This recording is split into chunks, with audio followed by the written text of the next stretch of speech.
Hi everyone, I'm John Arnold, and I want to welcome you to another Practical Disciple video. And today's video, I'm really excited about. You know, I get excited about every video. This one, like, I'm up a notch. And that's because it's number 3 in a series of videos that I've been doing on surefire strategies to help you pray better and connect more deeply with God. And in this one, I'm going to kind of unveil for you, if you will, the system that I use in my life and that I use in mentoring people on how to actually grow in prayer and be able to evaluate your prayer life and put specific practices in place that are going to enhance your relationship with God through prayer so that you're constantly growing in that and not just in kind of a hope mode. And what I mean by that is that, like, well, I pray however I pray, and I kind of hope that my relationship will get better. Don't settle for that. There are best practices you can put in place. You can structure, kind of engineer a path you want to head down that's a path of growth. Don't leave it up to just hoping for a better prayer life, a better connection with God. We're going to get nuts and boltsy about how to make that happen, how to invest in your relationship so that it's growing and you can have that peace and that joy that comes in living a prayerful life, not just knowing how to pray. I hope you noted that. Living a prayerful life, not just knowing how to pray. Those are two very different things, and I want to put you on a path that's a trajectory that's moving you over here to living a prayerful life, because it's just such a rich, amazing place to be. Now, if you've been watching this series, I've covered 2 very critical pieces of the puzzle. One is consistency. I gave you one strategy that Jesus used of having prayer spaces in his life to, one, get more consistent in prayer and have a deeper connection with God. And then in the last video, I tackled the topic of focus because, man, busy people have busy minds. And most people I know are really busy. And when they go to sit down and pray, their attention's scattered and fractured. And if that's the space we're in when we're praying, we're always going to be kind of just hovering at a surface relationship with God. But if we can overcome that and we can be fully present to God, there are much richer and deeper things that we can experience of the Holy Spirit and of God coming out the seams of our life if we can just connect deeply. So, shared strategies in that video for that. So, if you haven't seen either of those videos, stick around to the end of this one, and I'll tell people how to go back and get those. And I'll also want to tell you about an opportunity I have coming up for you to kind of deep dive into what I've been teaching here. Let's go ahead, though, and I want to dive into the 5 pillars. Give you some background on where this came from. When I was growing up, I was kind of in and out of the church. Our family went till I was about 3rd grade, and we kind of wandered off the rolls. And I went back when I was in high school. I was very spiritually curious, and I was hungry to know how to pray. But there was a problem, and it was a big problem. There was no one consciously mentoring me or intentionally teaching me how to pray. Whatever I was going to learn about prayer, where I was just all sink and swim, all sink or swim. I listened to the pastor's prayers, and they seemed kind of lofty and like something I'd never be able to do. And then about the only thing else I saw were prayers at meals at the church and people praying us in and out of Sunday school or in and out of meetings. And there was just nobody teaching me how to have an intimate, personal relationship with God through prayer. So, it put me on kind of a quest. And I started out in a way that is going to make some of you laugh. And here's how I started. I was a kid of the late 70s, early 80s, couldn't Google anything. This is what we had instead of Google. Some of you recognize it. It's an encyclopedia. We had a set of these World Book encyclopedias. I went to the volume L, and I thumbed through it, and I looked up the Lord's Prayer, and I memorized it. That's how I started. because I didn't know where else to turn. I didn't know what else to do. And on Sunday morning, all these people were standing up and we were praying. At the end of that prayer, they were all reciting the Lord's Prayer out loud, and I didn't know it. And I felt like some complete outsider. So I went and I memorized it. I also memorized it because I desperately wanted to know how to pray, and I didn't know what else to do. Fortunately, that wasn't the end of my quest. I kept digging. I started buying books on prayer. I started going to prayer retreats. I went to monasteries and prayed for hours. I did all kinds of pretty intensive experiences and research trying to learn and grow in prayer. And there were kind of two big ahas. One was something that was an invaluable epiphany, and that was that the best way to learn how to pray is by praying, and that there's no substitute for that.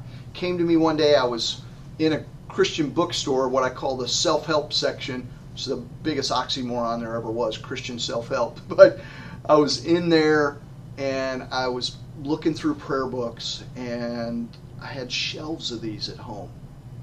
I started to look at it. I thought, if I went home and I applied even a fraction of the books I have at home, I would be like an over-the-top prayer warrior.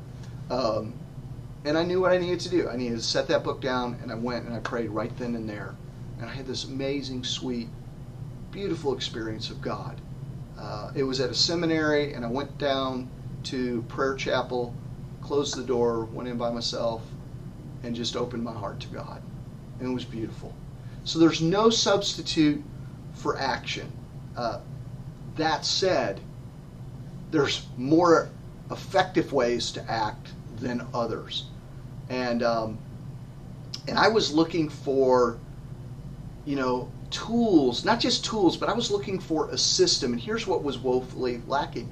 And that was, I couldn't find in all these books and all this stuff I looked at some kind of system where I could evaluate and tackle prayer in a way that was going to put me on a trajectory of growth in prayer, so that my relationship with the Lord was deepening and I was getting more mature in Christ with each time I sat down to pray. That's what I was looking for, and I couldn't find it in all of this stuff. I felt kind of like I had all these tools, but there was nothing unifying it, showing me how to use it to fix things. It's kind of like I've got a 1964 Volkswagen Beetle, and I've got all the tools, but at some point I need a manual so that I know how to do a tune-up. I need a manual so when I hear some weird knock that I've never heard before, I can thumb through there and find out what that knock is, and it directs me how to go straight to it and tune it to optimal performance. Well, for me, the 5 pillars of life-changing prayer is that system I use to optimize my prayer life so that every day I'm growing in it, I'm growing more closely to God. Okay, enough about what it is. Let's look at it. Let's do it, right? The very first pillar I addressed in my first video, or introduced it in my first video in this series, and that pillar is consistency.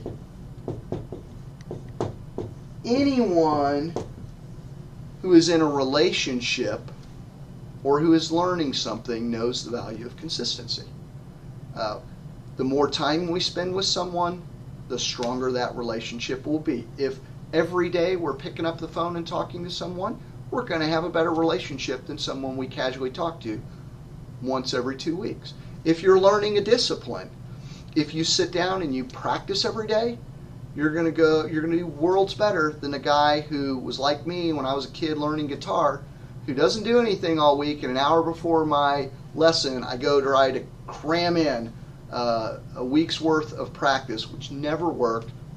I apologize to all you guitar instructors out there, because I know there's other kids like me out there, but it didn't work. It was marginally effective. Consistency is kind of the heartbeat of a growing prayer life. This is where you're filling up, if you will. You're making investment in your relationship with God. And the cornerstone of that is having a rock-solid daily devotional time. So consistency is a critical element of a growing prayer life. The next piece that I talked about in the second video was focus. And focus is so critical, and it's the biggest problem that people report to me. Here's why it's critical. If we can't focus, we can't build our relationship with God because we're always interacting at a superficial level. I unpacked that a whole lot more in that second video, but that's all I'm going to say for now about it, is that you're going to be stuck if you don't have concrete strategies for being able to stay focused in your prayer life. And when you sit down, you go to pray, and your mind's all over the place. I talk about my thoughts being like drunken monkeys, and they're just screaming and chattering all over the place. If that's where you are, you're just going to be trapped beneath a glass ceiling in terms of your growth in your relationship with God. It's like if every time I tried to talk to you, what you did was you would talk to me for a few moments and then turn to your phone and then go do something and then go do something else and then go do another thing. And we could never actually have a heart-to-heart with one another. When we lack focus in our prayer life, that's the space we're living in, and we'll have a very superficial relationship. Now here's the other three that I haven't addressed yet, and I'll give you a quick description and example for each one. Next piece I want you to be aware of is the depth of your relationship with God. How intimate is your connection with God? When I was a little kid and I wanted something, and you've seen this play out in grocery store probably 1,000 times. I'm standing behind my mom or dad in line and I see a candy bar, and I might reach up and grab my dad's sleeve or the edge of my mom's skirt and say, Dad, can I have a candy bar? I want a candy bar. And you've watched kids melt down in grocery store lines doing that. It's a pretty immature way to converse. Now, I have a son who's 18 years old. He used to do that, tug on me and ask for things. Now, he doesn't do that. We talk at a whole nother level. He's grown up a whole lot. He's becoming a man. And as a mature young man, he talks to me differently than as a child. So what's the maturity and what is the intimacy? That's what I mean by depth of your relationship with God. What is the maturity and the intimacy you have with God? There are tools that can help you grow in that. For example, one of the things I do, and this is something I've been doing a little over a year now, is when I begin my prayer time, I do what I call, and I have, maybe somebody will have a better word than this for me, presencing. What I mean by that is I take time to just fill myself with an awareness of God's presence. I slow down and I let God know that I love Him, and then I sit there and I contemplate, I reflect on the fullness and the majesty of who God is. And I extol God for who God is and what He does. And when I do that regularly and I start my prayer time in that way, what happens is my intimacy with God, it gets so tight and so life-giving. And that's just one example of a tool for developing maturity and intimacy. There's tons of them, but at least you get an idea. Another element of a growing prayer life that's critical is breadth. Sometimes I talk about this as how rich is your prayer vocabulary. One time, and this is not unusual, I've done this with other groups. One time I was with a small group and I was asking about struggles and problems with prayer. And what they shared with me is, I feel like all I ever do is I ask God for things, or I'm thankful. Now, thanks is a good thing. Asking things is something the Lord wants us to do.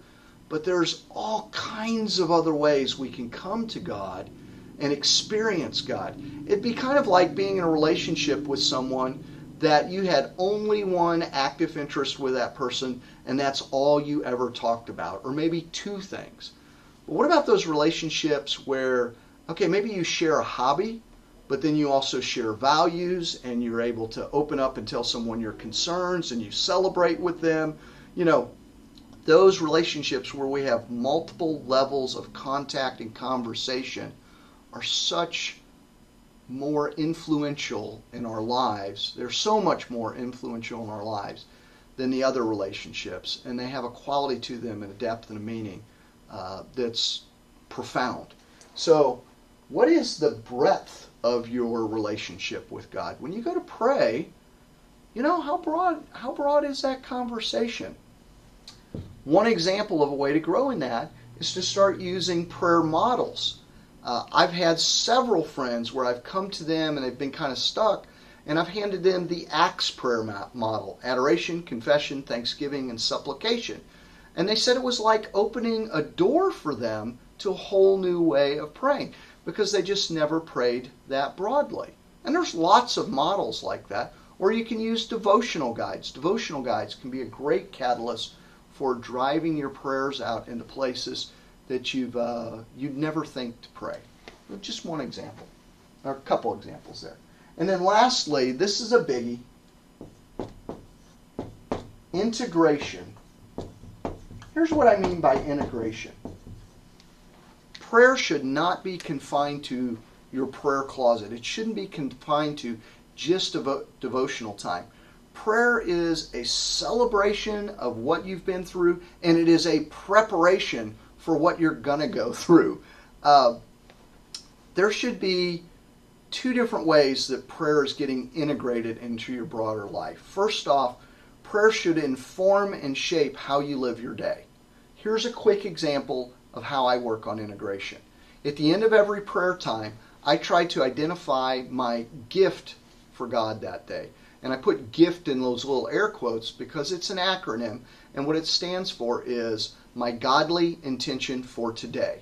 So out of my Bible reading time and my prayer time, I try to identify an intention, something I plan on doing that day, that is my gift back to God. So by doing that, my prayer time actually informs and shapes who I am for that day. That's one form of integration. And the other form of integration is, how do we mix prayer throughout our day and make what we're doing a prayerful response to God? And that's too big of a topic to cover right here, right now. But we can come to a place where we're praying more and more frequently throughout the day. But not only that, the way we do our work, the way we interact with people, it can be prayerfully driven. And that's what I mean by, we shift from just knowing how to pray and praying some to living a prayerful life. And that's a rich, awesome, cool place to be. So there you have the 5 pillars: consistency, focus, depth, breadth, and integration. I kind of see these, I covered these in the other 2 videos, because to me these are pretty foundational. I think about, like, if I were trying to fill up a bathtub, I need something coming in, and that's what the consistency is. And if you have poor focus, that's like having no cork in the tub, So these to me are the really foundational pieces where people need to start. And then once you have those in place, you can work on breadth and depth and integration. And I mentioned 1 or 2 examples for each one. The reality is there are dozens of best practices. And here's the cool thing about knowing this system and realizing this, is you can actually look at your prayer life and you can go, all right, what's an area that I want to grow in? Or what's an area I feel kind of lacking in? Well, I wish that I talked with God about more things, and I wish I listened more, and I want to know how to do that. And then it becomes a matter of identifying best practices which broaden your prayer life and intentionally goal setting around that. Now, some of you maybe are kind of going, gosh, that sounds kind of mechanical to me. And, I'll grant you, at some level it is. It feels a little mechanical or artificial. But I'm just going to tell you straight up, from doing this now for a couple of years, of taking and evaluating my prayer life like that and setting goals, nothing has ramped up my prayer life like this system, and taking time to get conscious and intentional about what I'm doing with the Lord. You know, every relationship, if it's valuable to you, you're going to invest in it. And there's no relationship that is more important, more valuable than your relationship with God. So I kind of challenge you with the question, if this sounds a little bit maybe mechanical or engineered or whatever, I'd kind of challenge you in that and say, that's fine, that's okay. But what are you doing that you know is an investment through prayer in your relationship with God? How are you working on that so that 3 days from now, 3 months from now, you're a better disciple than you are right now? I saw the other day something, and I really need to wrap this up. I get excited. I could talk about this all day long, and I've done that on retreats. But I saw the other day someone was talking about physical exercise. And this reminds me a lot of, taking care of our physical health. Our physical health, we can do targeted strength training, flexibility. We can work on our respiratory system so that we have stamina.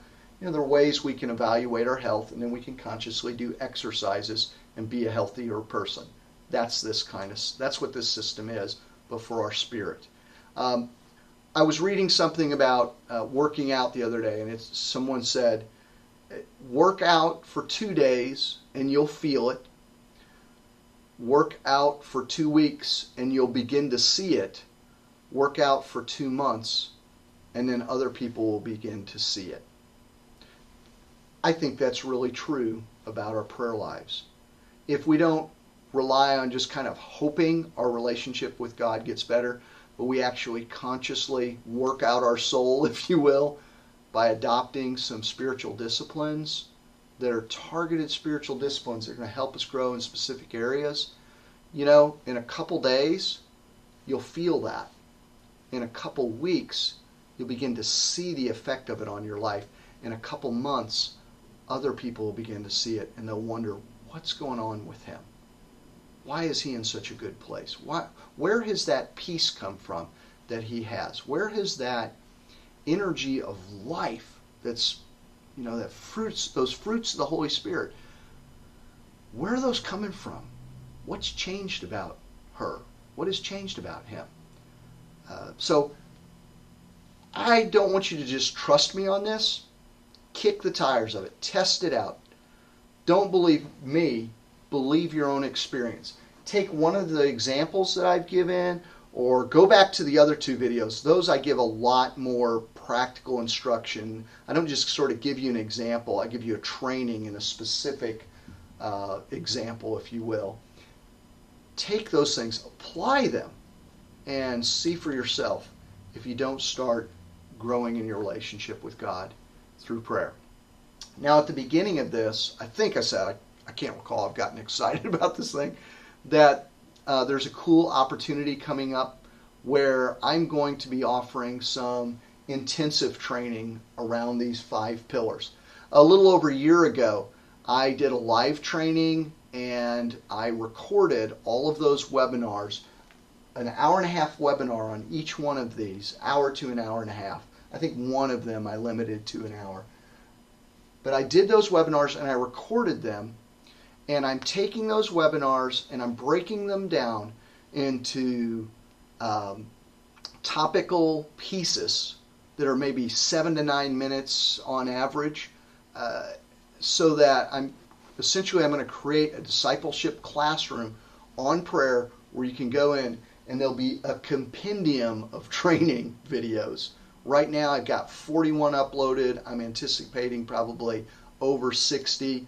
I'll know more by the time I share with you the particulars about that in the next video. And that's what's coming up. In the next video, I'm going to talk about what I'll be doing in that training. I'm making that available in a few days here. Probably next week I will open up registration for that. It'd be kind of like registering for a class for school or something. I will open up registration. It'll be open for a few days. I'll close registration. All the material will be available to you. One thing that's kind of nice about this, going a second time around, is other people they had to wait because we were doing it live, and once a week I was doing a webinar. You're going to have immediate access to everything and be able to jump in where you feel you need to jump in and not wait until we get to a particular pillar. It's going to be, you'll be able to access it anywhere, anytime, because of the size that I'm breaking the videos down into. And then lastly, like I said, I'll have a short window on that. I'm also going to limit probably the people, and I'll see what response is, but I want to be able to be responsive to the folks that are in there, to be able to answer questions if possible and that kind of thing. So I don't want to get a flood of folks in there and then you're pouring yourself into it, you get stuck, you get questions, and I can't be fully available to you. And I don't offer this very often. I did it one time almost a year and a half ago. Not sure when I'll be doing it next. So if through these videos, in this video or the other ones, if you're starting to feel a tug, like, you know, I think this is something that I need to do, take advantage of this opportunity and watch the next video. Now, I said at the beginning, if you miss the other videos and or you want to get the whole series, depending on where you're watching this, if you're watching it on YouTube, there'll be a link below you can go to, and you'll be able to drop your name and email address in a box, and that'll put you on a list, and I will make sure, I'll absolutely make sure that you both get the announcement of the upcoming video and you have access to the other two videos. If you already had opted in order to watch this someplace else, then you should get that. Shouldn't be a problem. But below this video, there'll either be a link or there'll be a box where you can put in your name, your email address, and I'll make sure you have the whole series. And you'll want to do that quickly because I'm going to only leave these up for about a week more or so. And I don't know when you're watching this thing right now. So, okay, that's enough said. I have loved being with you. I've really appreciated comments. And saying that, I want to encourage you, please, write a comment below this video. Let's turn this into a conversation instead of a presentation. That's where the really great stuff happens. And I look forward to seeing you in the next video.